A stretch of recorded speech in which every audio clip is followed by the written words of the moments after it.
Hello, everybody, and welcome to NBC's 10 Count. I am Steve Fall, and today I have a very special guest. I have the new, reigning, and defending AEW Womens Champion, Thunder Rosa. Thunder, how you doing today? I'm great. I put makeup on. I look like an adult.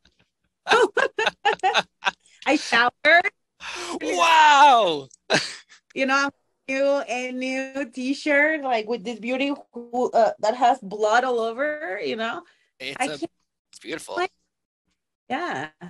It's a beautiful shirt. It's a beautiful belt. So, how does it feel to be the new AEW Women's Champion? I don't know. I'm still trying. That's the same question my husband made for me yesterday before we went to sleep. He hugged me. He was like, "How do you feel to be a champion?" And I'm like, I don't know. I'm still trying to figure it out. I was trying to take pictures with my chiropractor because apparently one of his clients is a really big wrestling fan, and she tagged me on a picture that they have at the office. I was like, I guess I am famous now. So that feels weird. Like Wednesday when we were leaving the venue, there was like maybe 100 people waiting outside of where the trucks were, and they had to drive me out of the place because, as you saw, like it was the reaction after I won, it was pretty big. And I remember just like feeling my Selena moment, right? I turned the window down. And they're like following me on the thing, and I'm like, holy shit! Like I should. It was really special. Special. That's amazing, and even more special, I think, because on the March 16th episode of Dynamite, you became the first Mexican-born woman to win a world championship in a major U.S. wrestling promotion. Now, how does that make you feel? It's amazing. It's an amazing feeling that a female, for the first time in, holy Jesus, like 100 years or so, it's able to earn a championship like this. It's like unbelievable. Like I'm a very like down to earth person, and every accomplishment that I earn is always like I did it, but I don't want that to get to my head. Mm-hmm. I don't know. It's just, I don't know. Like I was telling that to my dad. I was like, "Do you understand? Like, is this historical?" And he was just like, "No, I really don't. But this sounds pretty cool." But I don't know. I was destined for this. I think that's what my whole entire life, I knew I was gonna do something really, and this humongous. Yes, it's a monumental moment for so many different people. You're representing a whole different breed of wrestlers and fans and new people. But like, what do you have to say though to Britt Baker? Because is there a bond between you two after this brutal steel cage match? You defeated her for the championship belt. So now is there a camaraderie between you two? No, I don't think there's ever gonna. I don't think so, because I think I said it, and I have said it so many times. There are certain people that make fun of you. They make fun of how you present yourself. Like they make fun of like the things that you have had to do to put food on the table. Mm-hmm. And I did it for many, many weeks, right? And I never really had a time to like have a rebuttal. I know that last Wednesday she earned the respect of the fans. I have earned it from everything from day one, because they've seen how hard I've worked for, to be where I am right now. And a lot of stuff that she said on live TV, and a lot of stuff that she said on the packages and stuff, making fun of me as a person, making fun of the things that I've done, like I said, what I represent, of my tribe. Mm-hmm. That's some things that you never forget. And for the longest, she said it multiple times that I didn't belong in AEW, and she had to eat her words one by one last Wednesday. And when they raised my hand and they this on my hand, and she saw their reaction, not just because I was in my hometown. I could have been in my hometown and nobody would have given two shits about it. But the reaction that people had, and all the people that were probably crying too in the arena with me. Oh, they were. They were definitely crying. Yeah, that tells you everything. So no, we are never gonna be cool. And I hope she like looks back and sees and reflects that, it doesn't matter what you say sometimes. is the actions that people take. And Wednesday, that's all that I needed for her to be quiet. Wow. Well, your journey is definitely some people start off training and some people fall into it. And you used to be a social worker, and my wife's a social worker, so that's pretty awesome. And I just got to say, were you afraid to leave your 9-to-5 social worker job to pursue your true passion, your dream to become a professional wrestler? Yes, it was very scary. I'm not gonna lie. I mean, I had a very steady job and it was really good because I could make my own schedule. I remember, Jesus Christ, wrestling Friday, Saturday, and Sunday, and then coming back, flying on Monday morning, first flight from LA to Oakland, and getting on the car and straight to work with no sleep, and just being like, Jesus Christ, how am I gonna do this? My clients need me like here, because some of the clients that I had that were very difficult. They were in mid age, like 25, between 18 to 26. Some of them were have severe mental health issues with addiction problems on top of that. So some of them were homeless, some of them were living in mid houses, some of them were just, in like some terrible, terrible situations. And I was very close to them. I was very close to their families. And but they knew how much I loved and how much I believe in myself, right? Because I always talking about wrestling, and I used to give them tickets to the parents. I'm like, some of my clients that were homeless, I'm like, just come to the show so you can forget about your reality. Just come and watch me wrestle. And I remember one of them, he lived with his dad in his truck. And I gave them tickets to come and see me at one of the local shows. And they were both there, like with roses when I came out. And like their smiles were so huge. And at the end of the show, I went and hugged them. And they were like, you really make me forget my situation right now. And we love you. They call me Melissa. My name is Melissa. But we really love Thunder Rosa. She fights for us. Right? Just little things like that, right? And when I left, many of them were really sad. And I was really scared. But like I said, the good thing is my husband was working in the same company that I was at a foster home. So I knew I was going to be okay on that aspect. And because I've been always resourceful, and some people can call it corny, but I'm not corny. I'm just resourceful. That's what the real people call it. I rented every single room in my apartment. I live in a 1-bedroom apartment. I remember I had the dining room that was rented. The living room was rented. If I could have rented my closet, I would have rented too. So I could, make my dreams so I can just go to training. I can travel, There's a lot of sacrifice for that. But I knew I was going to be okay. And those 2-3 years before we moved to Texas, before it was completely uncertain, we did okay. And it was all because we were resourceful and we were flexible, because I knew something like this was going to happen in my future. Outstanding. I know. I think a lot of people are going to hear what you just said and really feel something towards you even more, but also see themselves in you and your journey about accomplishing your dreams. Sometimes sacrifices must be made to achieve greatness, and it seems like you have. But let's move on, though, because the current TBS champion, Jade Cargill, she immediately tweeted out, when you won your championship, you're celebrating, everyone's crying in the audience, having a great time. She tweets out, well, this looks easy. I beat our new champ. Now, what's your response to Jade pretty much calling you out, being like, well, next time I step in the ring with her, I'll just beat it for her belt? I just have to remind her, she didn't beat me clean. I got whacked with a radio on my head. So she can say whatever she wants, but she didn't beat me clean. So, she always had something to say. She always had she tried to say, girl, keep your tire for a second. Worry about yourself.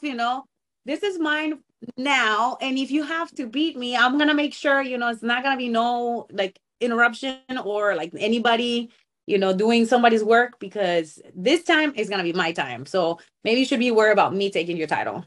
I love it, because I was just going to ask, like, what's next for you as the champion? What do you want the championship run to represent?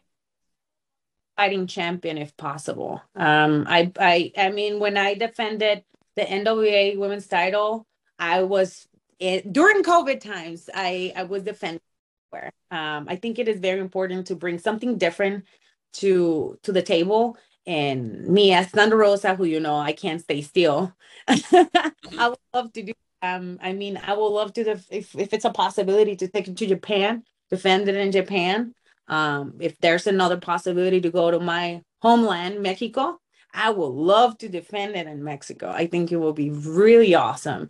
I've said it before. I mean, Kenny Omega was able to do that. I think there is the time for us to, as women, to be able to do something like that. You know, be a fighting champion, and that will be like my dream. Honestly, I always dream to bring, especially this title, like AEW Women's title, to like many different other places where they haven't been seen. Now you bring up women's wrestling, and here's I think a topic a lot of fans wanted me to ask you was online. There seems to be a thought process that thinks AEW is not pursuing more women and pushing them forward into the limelight.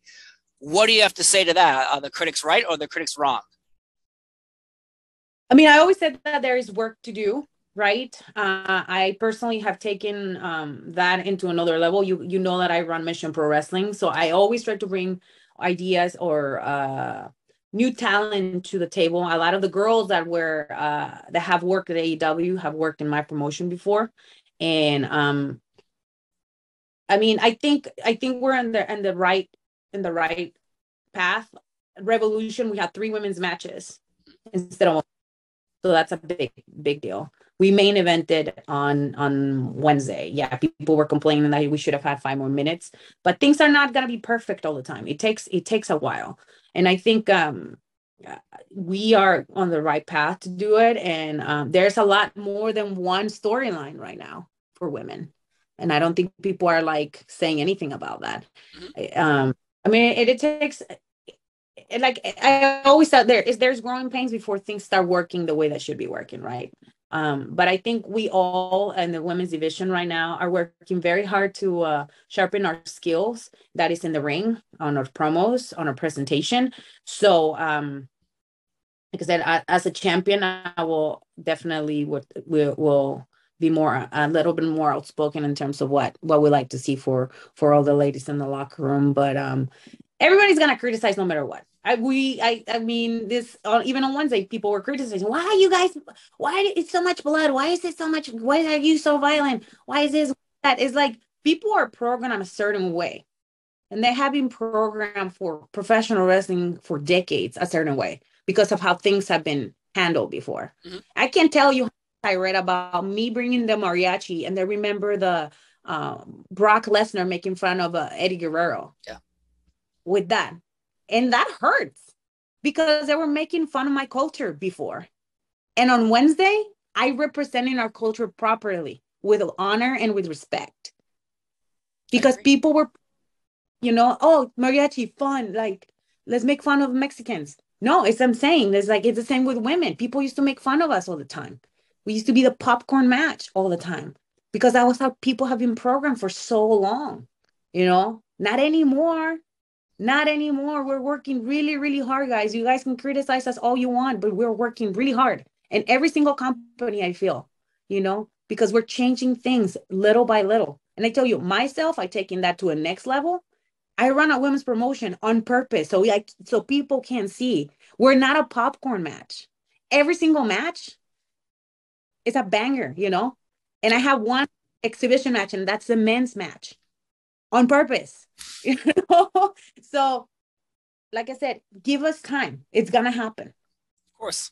Let's go back to March 17th, 2021, the unsanctioned Lights Out match between you and Britt Baker. Many people feel like this is one of the biggest matches of your career, and even after it, praising from Mick Foley, a man who's like thrown off a Hell in a Cell, then got back up and then thrown through it, and then thumbtacks. Like, how do you feel when legends stop praising these marquee matches? And that was the first time the women main event in Dynamite as well. So that was a big night. It needed to happen. I think that match needed to happen for all of us. I will do it 100% again because I wanted to make a statement. And again, Tony Khan and the whole team, they really believe in what I brought to the table. They could have picked anybody else, honestly. And they picked me. And I wasn't even assigned talent. So that's a lot of responsibility. And I'm glad that we were able to portray what we needed to portray. And we needed to to show the world that um, give give women a chance, a real chance, and we will deliver. And we deliver. I deliver. Like I told you, I watched that match like 5 times last week because I wanted to see and I wanted to feel like what I felt um, um, this Wednesday. And it was pure violence and it was art, and I feel like every single thing we did it's art. It's like at least for me, everything's come from the heart. Every single thing I do. Outstanding. That's a brilliant answer. Let's get local for 1 second. Since this is NBC Sports Boston, AEW is coming here April 6th. And what can the fans expect when they attend a live AEW event? A lot of loudness, a lot of action, a lot of fun, guys. AEW is a really fun place to come and attend. If you haven't never seen a show, this is the place to come. I cannot stress it enough. I brought so many people that never watched wrestling in their life on Wednesday, and they became fans for life. That's my sister-in-law, who's a square as it can get. So she texted me and called me and say thank you because she's never had so much fun. She's never cried so much. She's never was, been loud, and she never had so much fun in their life. So if you haven't gotten a ticket, you need to go at aewtix.com and get your ticket because you must be there live. You have to witness this live. If you've never been in a show, you have to come to our show because we not only have, just your regular Dynamite, there's a lot more opportunities to see people that you really love to see. So that's a really cool thing. And I feel like even though it's big, it's still intimate. So we get meet and greets, there's always activities around there, and it's worth the money that you pay for. Nice. Then, of course, let's talk about sports for a second. New England, big sports town. I think a lot of towns are sports towns, but of course I'm from here. So, we're bigger and better than all of the rest. So who is your favorite New England sports team? We have the Patriots, Bruins, Red Sox, Celtics, and the Revolution. Well, I love baseball. So I will have to say, if I am going to the Boston area, you'll probably see me at a baseball game. And a lot of people know before, the season was over, I have a thing. I'm going to visit every single stadium I can when we're touring. So you might see Thunder Rose at a Red Sox game. You never know. And then when you come to Boston, is there a special place you like to go? And why is it Kowloon's? Because everyone seems to go to the Chinese restaurant Kowloon's. It's a big wrestling spot. Last time I was in Boston, I'm a big nerd. So I needed to see Harvard and MIT. So I run to Harvard, down to MIT, and I said, I went to MIT, ha, ha, ha, So I'm a big university nerd, and I like to visit, universities. But you'll probably see me there running somewhere. Or I don't know if I'm going to visit the Chinese place. I do a taco vlog. So I look for the best taco places in town. So I went to one, and that's where I started my taco vlog, actually, in Boston. It's, kind of funny. And now I'm going to go back. So I'm probably going to do a taco vlog. So, I think I'm going to skip the wrestling. The wrestling Chinese place. But if I have time, I'll definitely go there. Outstanding. And so what's your relationship like with Tony Khan, though? Because, everyone seems to have a different story. So what is your story? Do you have any funny ones? I hang out with him not as much as a lot of people do. When I do, I think my favorite one was when he was an Impact when I went and had my match in Impact against Deonna Purrazzo, and I had to talk, and I had the opportunity to talk to him on a more personal level and not ask about things. So I love Tony because he is just like a genius. I always say this, he's always thinking 5 steps ahead, and you never know where he's at in those 5 steps. It was really cool to pick his brain on many, many things. And he's just very warm. He's always been, from the moment I met him, he's been very warm. And I was like, this is kind of weird, because you always meet your bosses are usually kind of standoffish, but he's very open. He's really, if you have a question, you can call him, you can text him. So I appreciate that about him. And he's always been like that with me. And he's always been, and I said this many times, he's been very positive and he supports my endeavors outside of wrestling. in a way that I don't ever think another boss would have done. And he's very, very flexible. So he's very young, but he's, like I said, he's very smart, and it's really cool that you can actually have that you can have like those conversations with him, and he's a fun person to hang out with. I bet. We'll see if I can reach him and get him to sit down with me and have a conversation just like me and you right now. Possibly text him and send him a phone call someday. Dreams can happen, just like you winning the women's championship. But let's talk about something I think a lot of people still are talking about, is the exit of Cody Rhodes and Brandi Rhodes from AEW. What was the demeanor, and did you have a personal relationship, and what was your reaction to hearing this news? I was shocked, honestly. I really respect Cody and Brandi in a personal level. But people have to do what they have to do, right? I send them a really nice message, and I send a message to both of them. And I was a little sad that they were gone, because Cody was always like, he always received me with a smile, and we used to do a community outreach together. So he's the one who I contacted. It was my husband actually that contacted him to get me on the community outreach, and like, again, it's just like, it was really sweet to see that part of him and the relationship that he had with the fans.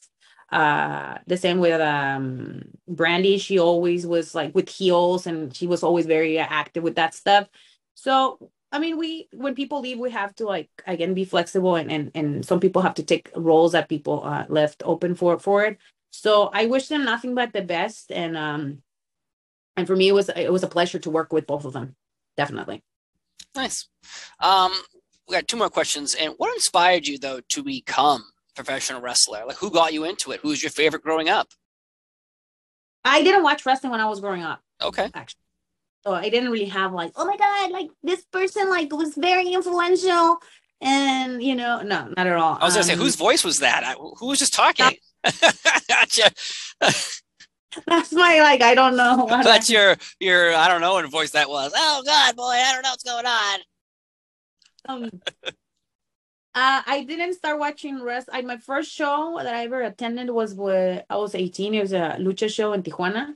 Then the big show that I attended was after my husband got me watching TNA and the other company.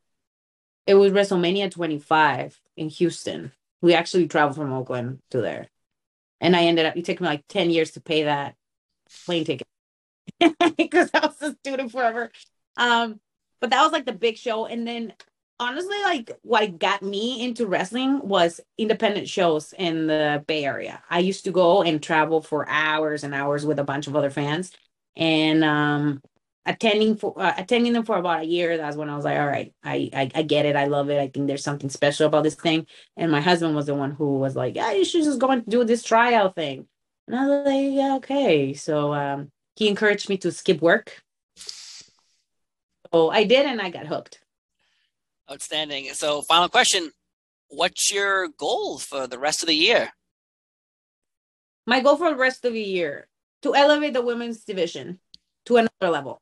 Like I think every champion has brought something to the table, but I don't think they have had somebody like me yet on the women's division. I bring something very different, and I'm ready to work with anyone and anybody. I love professional wrestling. I love women's wrestling, and I think I'm gonna bring a lot of honor and respect to the table. And I think that's what we need. We need women to feel empowered. We're gonna bring women empowerment, real empowerment to these women's. Outstanding. Thank you so much. AEW's current reigning and defending AEW Women's Champion, Thunder Rosa. Thank you for being here. And folks, don't forget to buy her shirt. And don't forget to go to Boston April 6th to see AEW live. I have tickets. I'll be there. And I'll have to wear my Thunder Rosa t-shirt as well. So thank you so much again for being here. Have a wonderful day.